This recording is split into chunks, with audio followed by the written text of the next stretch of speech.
Formalising Argument by Aidan Delaney and Genevieve Smith-Nunes. Hello and welcome to the second video in the series titled Propositional Logic.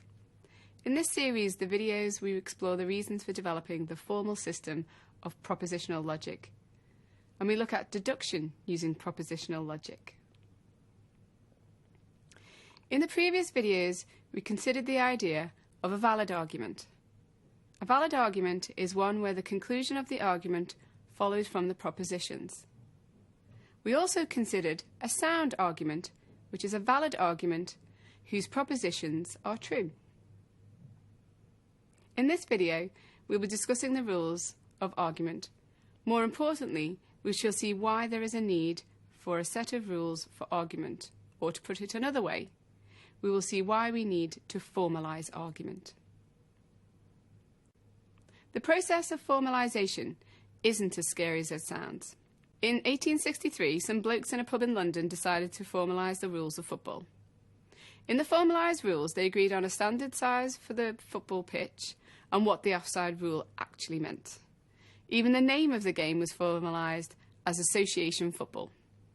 Thereafter, when two clubs decided to play association football, each knew the entire set of rules for the game. By formalising a system, we can resolve disputes about the subject matter by appealing to the rules of that system. In essence, we remove ambiguity from the system. As examples of ambiguity, let's consider two quotes by Groucho Marx, a mid-20th century comedian. The first is, "I shot an elephant in my pyjamas." Here, we're unsure if Marx was wearing the pyjamas or if the elephant was wearing the pyjamas. In a formal system, it should not be possible to make this statement, and often we use parentheses to remove ambiguity. We could modify Marx's quote to be the following: "I shot an elephant in my pyjamas."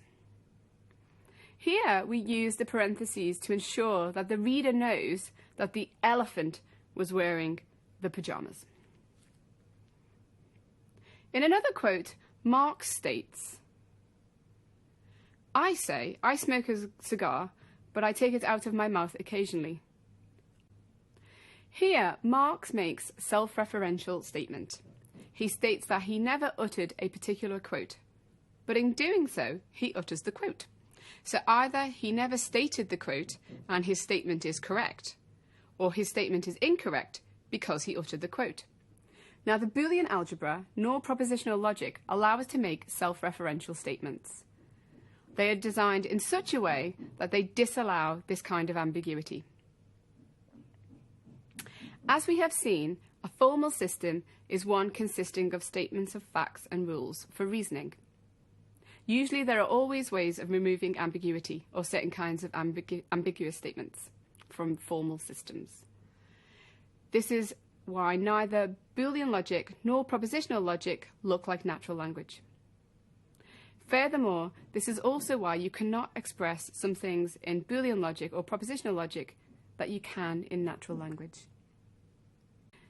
If Boolean logic cannot express concepts that we might wish to, then why do we bother with propositional logic? In short, the answer is that this is the most simple logic that we can tackle. Logics more powerful than propositional logic require more study of formal systems, which we begin by studying propositional logic.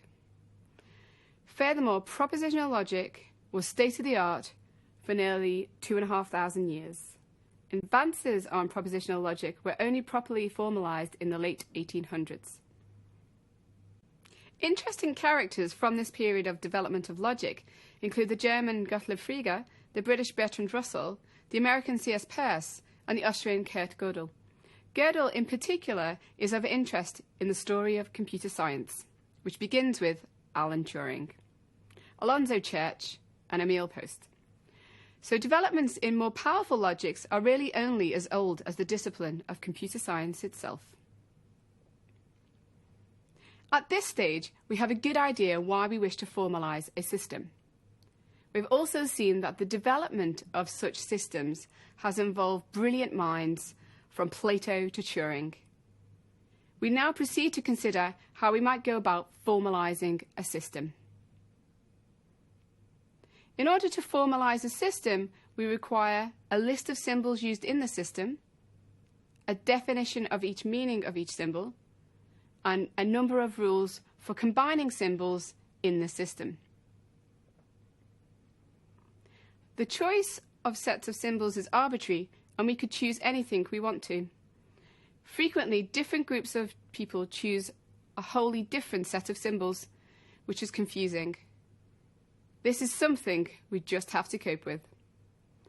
The rules that are present for the system is often the fewest number of rules that are necessary to prove whether any statement within the system is true or false. There are, unfortunately, not generally the list of rules that correspond to our informal reasoning about the system. Therefore, when thinking about these systems, we need to be precise. In this video, we considered formal systems. We've seen that the rules of association football, the game played by Bayern Munich, Manchester United, and LA Galaxy, amongst others, is a formalised system.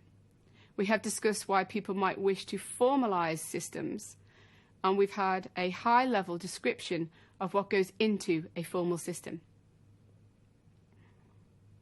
In the next video, we will begin to formalise Boolean logic.